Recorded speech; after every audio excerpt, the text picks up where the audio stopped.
Adakah kita punya produktiviti di Malaysia ni kurang berbanding dengan negara-negara maju yang lain?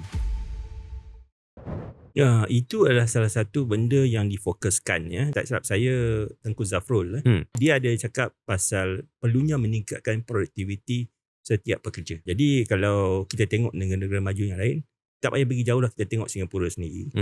Macam mana dia membangunkan, meningkatkan produktiviti. Kalau kita tengok ada satu data tu menunjukkan produktiviti pekerja di Singapura lebih tinggi daripada kita. Kenapa ia berlaku kan? Mungkin antaranya adalah penggunaan teknologi. Kita bandingkan dengan negara maju seperti Korea Selatan. Mungkin satu kerja yang dia buat di Malaysia mungkin 3 orang yang buat. Saya tengok ada pernah pergi ke Korea tu, satu orang dia servis aircon. Dia buat seorang je. Kan, dia tak perlu 2 orang. Cakap Malaysia itu mungkin nak servis aircon seorang pegang tangga, seorang naik atas kan. Jadi dia banyak menggunakan bantuan robotik dan sebagainya. Ini yang perlu kita perlu ketengahkan untuk meningkatkan produktiviti.